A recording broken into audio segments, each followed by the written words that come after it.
Hi, friends. Hi. My name is Morgan, and let me get my computer situated here so you guys can see me a little bit better. I'm here with my puppy. There's Spike. I'm down here in Mexico. It's pretty chilly down here, but I have a beautiful view. I'll show you guys my office space today. Yeah, pretty cloudy out there. My name is Morgan, and I am a business coach. I'm a business coach for healers, and I put out an alert earlier today that I was going to go live, and some people wanted me to tag them. So let me just get in here real quick and tag Rochelle Chancellor. Here she is, and Jenna. Great. And Don. I hope I'm tagging the right people. Sometimes Facebook brings up random people. All these people have specific names though. Anissa, that's a beautiful name. And Kaimara, another beautiful name. I love that Christina gif. Oh, now we have 7 people in here. Hi, if you've made it, join me in the comments. Let me know where you're hanging out, where you are in the world. I love learning about who I'm connecting with. Hi, Don. Thanks for joining us. What kind of coaching do you do? Tell me where you are in the world and what kind of coach you are. If you're here as a new coach, I'd love to know what kind of industries we're working with. My advice works for all types of coaching and consulting, and I'll get into the difference between those two things in just a few minutes. All right. So, yeah, put in the comments where you're from if you're tuning in and what kind of coach you are. And let me tell you a little bit about myself. As I said, my name is Morgan. My brand is Splendid Yoga. I've been teaching yoga for over 10 years, and through that, I built a business as a business coach for yoga teachers. And I've expanded that now to work with all sorts of healers. I've worked with people all over the world, and it's been a really beautiful journey. And I've seen a lot of common issues with a lot of the coaches who I've helped to build their various types of businesses. And so I wanted to share with you all the best advice that I give them. So let's see who we have here. Rochelle is in Florida, an inspirational coach. Lovely, love Florida. I have some family down there. Very warm part of the world. Dawn is a leadership, personal development in Missouri. I bet you're pretty chilly up there, Dawn. All right, thanks for sharing. Yeah, anyone else who's tuning in, let me know what kind of coach you are, and let me know like what would you say is your biggest problem as a coach in the comments? What's been feeling really difficult for you as we move into this new year? It's kind of have the upswing of energy. It feels like things are moving again. At the same time, we have the lockdowns, political unrest. So we're still kind of in turmoil, right? As a collective consciousness. And this is where, as coaches, we really ground ourselves to provide the guidance that people need. So let me know as your business is beginning or pivoting, transforming. What are your biggest problems in the comments? Okay. So I got started as a business coach for healers because, as a yoga teacher, I taught yoga on the side. I was working in the corporate world for many, many years. I worked in PR, I worked in logistics, I worked in revenue management, I worked in the surf industry. I did so many different things, and I just learned a lot about how to make money. And I got pretty good at it. So when I was laid off from one of my corporate gigs, I was like, well, I guess that's it for me. I'm not working for anybody else anymore. I just didn't want to, and I knew I never would again. So I hired a business coach to teach me how to build up my yoga business. I made a ton of money right off the bat, thousands of dollars. And the other yoga teachers in my world were kind of noticing what I was doing and asked me for guidance. So I started coaching them on how to build their businesses, and it kind of just expanded like a fractal from there. So that's how I got started as a business coach, combining that 15 years of corporate world know-how, how to build a business, with my yogic world, with trying to make the world a better place, trying to make people feel more comfortable in their bodies. I want to discuss briefly the difference between coaching and consulting. They can kind of like, I say I do both, which is true. I do coaching when I work one on one with someone. Usually they're in the beginning of building a business, or they're transitioning a part of their business. And then I do consulting more when I'm working with a team, when I'm working with a corporation, right? Where I'm stepping in to someone's world to help them figure out how to create the corporate hierarchy, delegate, et cetera, in order to expand something that they've already built and have a proven business model around, something to scale. So that's kind of how I differentiate it, but it also just depends on who I'm talking to and what I think they're going to resonate more. Some people hear coaching and they have kind of a stigma behind it, and some people hear consulting and they immediately get, a certain image in their mind, usually something with spreadsheets. And I work in both worlds. So it really depends on what I think I need to say to help the person understand what it is that I can help them do.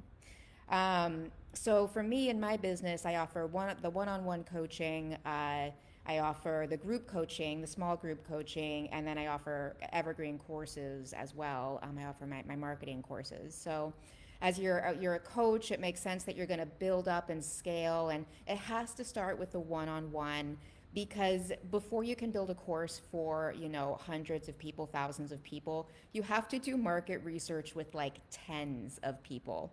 So I waited 3 years before building my first course, and I'm going to tell you, this is one of my big tips. Get yourself a favorite brand of notebook. This is a Look Term, a Look Term 1917. I don't know if that'll be backwards, but oh no, it's not backwards. Yay! You can get these on Amazon, but buy them from your local bookseller. They're great. I like the ones with the dots. They have the lines and stuff.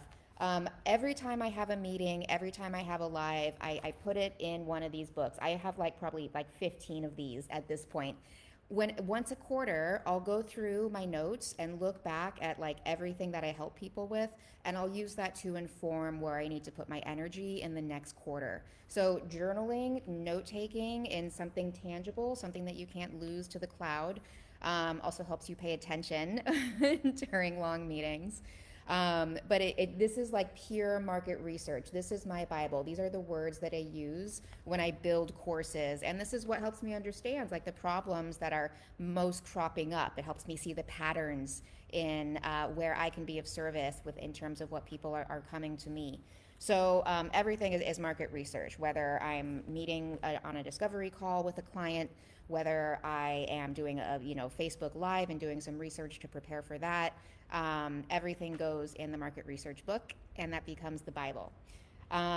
Okay, so one other thing that I've noticed with coaches is that it's hard to build in the accountability, because it's hard to know where to put the effort. To Dawn's question, wherever your comments are, which is her problem is attracting clients. And that's probably the number one problem that most people have, is how to attract clients. And so the way to attract clients is through market research. I just talked about it. But the actual way to get people to talk to you, to initiate that market research, is to do it for free.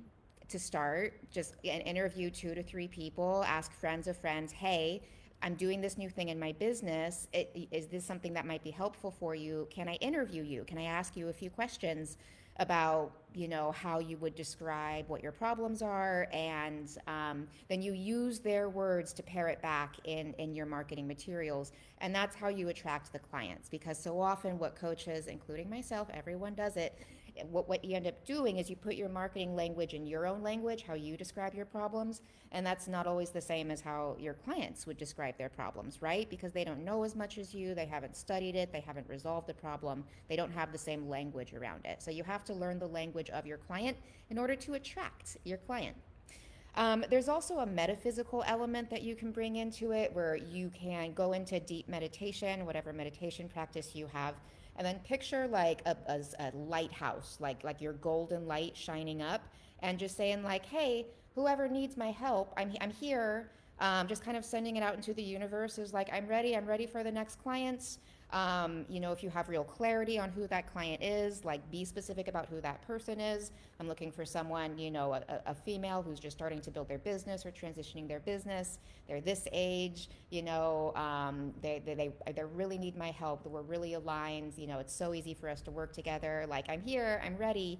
And putting that energy out there brings a little bit of that manifestation magic into it. But it never ceases to amaze me. I mean, this just happened. I just did this meditation last week. And the next day, someone on LinkedIn, of all places, LinkedIn, reached out to me and wanted a meeting with me to see if we should work together. And I was like, yeah, that's right. This it always works. It never fails. So giving yourself that space to just energetically put it out there is like, I don't exactly know where my client is, so let them find me. Let them come to me. Here, the lighthouse is on. Okay. So another issue with accountability in terms of knowing like where to put your effort is giving yourself accountability by automating it. And I'll give you an example of a few ways that I do that. When I am booking discovery calls and I'm using resources like this Facebook group, or I'm reaching out to my email list, I send out a calendar link. I love Acuity. A lot of you use Calendly. And someone else picks out from my schedule. It links with my Google Calendar, so that's what I use to kind of block off my time when I'm not available. And they can see when I'm available. They pick out the time, they put in their email address, now they're on my email list. And they're gonna get reminders, they're gonna get the Zoom link automatically. I don't have to do anything. I just put out the link and everything else gets taken care of until we talk to each other.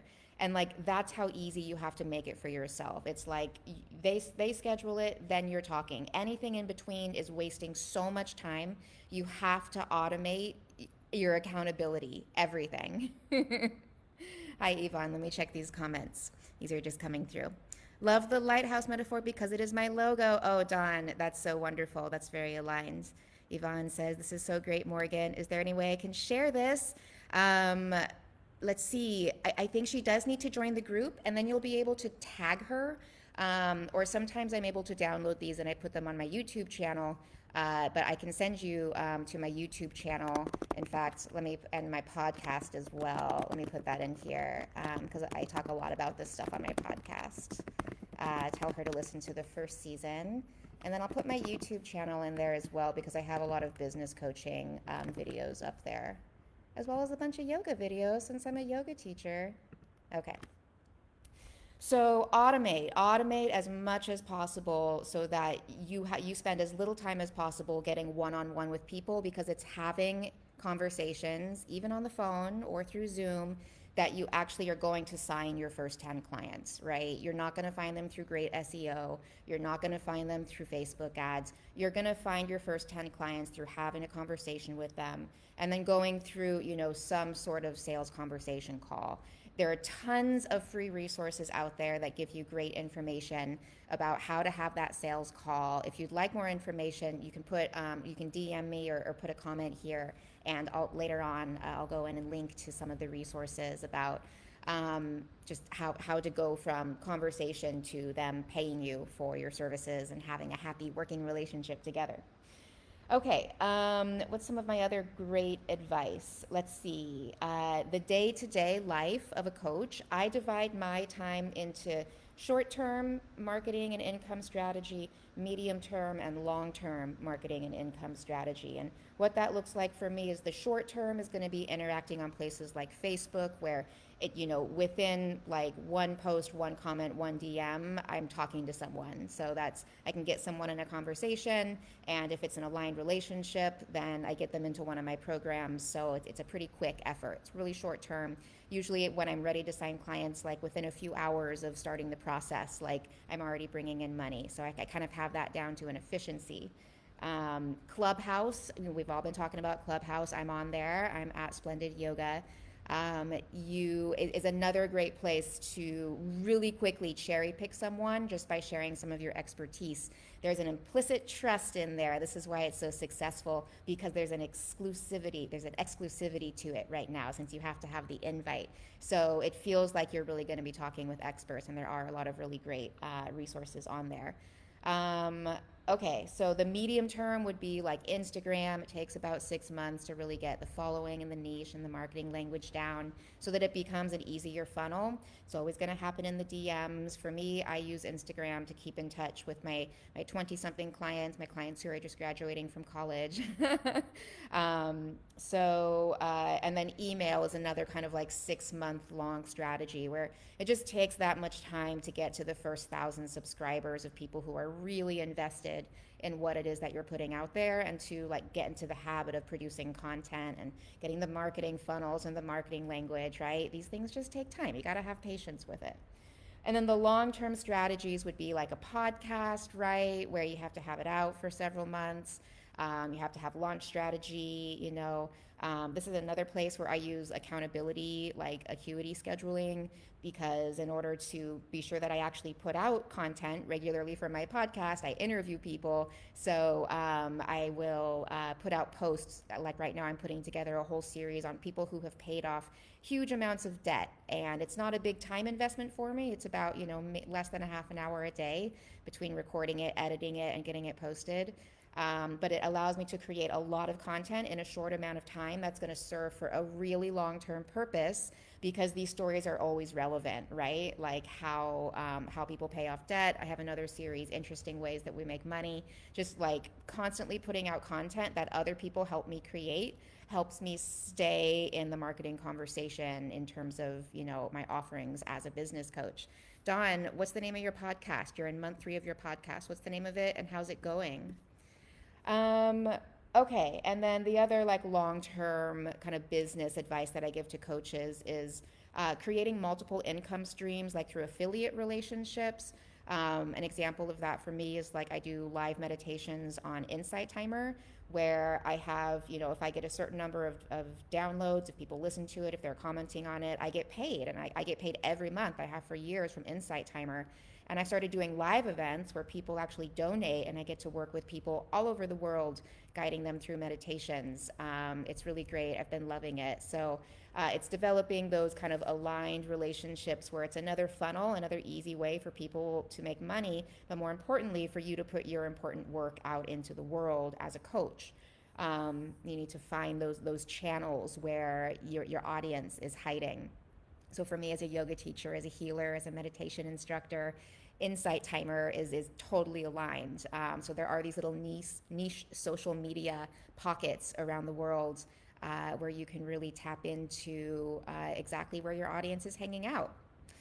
Um, okay, let's see. Diversify your income streams. That's it. Yeah, hold yourself accountable by collaborating with other people. We went through that. Market to one niche at a time. This is another huge problem I see with so many coaches is y'all are going to help a lot of different people, but you can only market to one niche at a time. So understand that. Do the market research so you understand the language of each individual niche, and then focus on the low-hanging fruit, as we say. Focus on the people who are closest to you, who already trust you, who are excited to support you, and then you get to expand from there. Start with one at a time. Prove it to yourself that you have a marketing strategy that can work, funnels that can work, and you can replicate those strategies to different niches. Start with what's going to be your most successful niche, which also keep in mind it needs to be people who can afford your rates. You need to keep that in mind. Okay, so let's see. What else do I have here in my notes? You need to fall in love with sales and marketing. 100%. If you don't love sales, if you haven't figured out a way to love the process of selling your offerings to your clients, they aren't going to love to pay you. And in the coaching relationship, people have to be so excited to give you money, so happy to give you money in order for the relationship to work sustainably in the long term. Okay, let's see. I have some comments here. Dawn's podcast is called Unstoppable Leadership. It's going great. 77 episodes in 3 months. That is an insane amount of work. Good job, Dawn. Are you on Anchor? Yes, you do a live show, then move it to Anchor. Good for you. That's an insane amount of content. Are you doing like ads? Are you doing like the Anchor ads on there? And then RT, I hope I'm saying that correctly. Give some tips for an energy healer. Yes, yes, Juju for the energy healers out there. It's a deep soul work and not everyone understands. RT, you have to do market research. You have to interview the people that you want to work with and ask them what their problems are and tell them that you have a program that can help them solve their problem and ask them to describe it back to you. Record these interviews, transcribe them, and then copy and paste the language they use into all of your marketing materials. I have a course that teaches you how to do this. It's called the Money Manifestation Academy. If you want more information, you can shoot me a DM. But yeah, market research is how you understand how to help other people understand what it is that you do.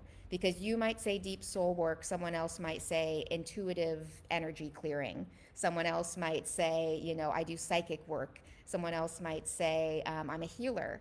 And it all kind of means the same thing, but it's very different languages to help people get comfortable with the idea that they can trust you to do the deep work to hold them in that space. That's why you have to fall in love with sales, because if sales is all about building trust, right? So if you can't build that trust, and it's not through manipulative tactics, it's through connecting with people. If you can't build that trust so that they are so excited to give you money because they know in their heart the value that you are providing, it is so much easier to sign clients from that space, right? Otherwise, you're just going to have block upon block, which is what a lot of my new coaches experience. Okay, you have to invest in yourself in the same way you're asking for your clients to invest in you. All right. So if you're trying to sell courses, you have to buy courses. And I prove this to myself over and over again. I have an online yoga subscription program, Splendid Yoga Online, where I teach classes. It's one of my evergreen courses. I also teach it through UCSB. I am a professor of yoga at the University of California. It's great. So I built this whole thing. I had maybe under 50 subscribers at one point. And then I realized I wasn't doing it myself. I needed to pay someone else. I ended up signing up for Beach Yoga Girls yoga subscription service, which I love. I recommend it. And started taking her classes and kind of seeing what I liked and what I didn't like, and using that to kind of feed what I was putting into my program. And that was, market research in and of itself. But my subscribership literally doubled within a month of me starting that process of investing in something similar to what I was trying to build, supporting someone else who'd done it, and using that as market research to feed how I wanted to build mine. So same if you want to do small group coaching, you have to get involved in a few different small group coaching programs to learn what you like and to learn what you don't like, to learn what works.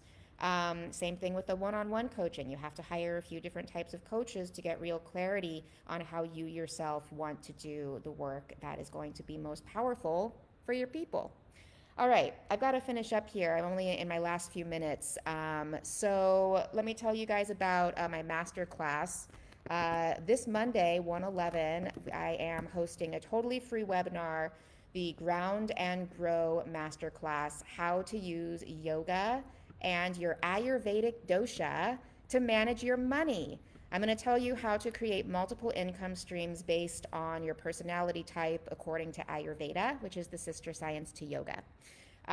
So if you want some more information on that, you can put your email in right here. I just put the link into the comments, wherever the comments are. Let's see. And RT, I'll answer your question in just a second. I also put a bunch of links in the comments above where you can see my website, splendid.yoga. You can find me on Instagram at splendid.yoga.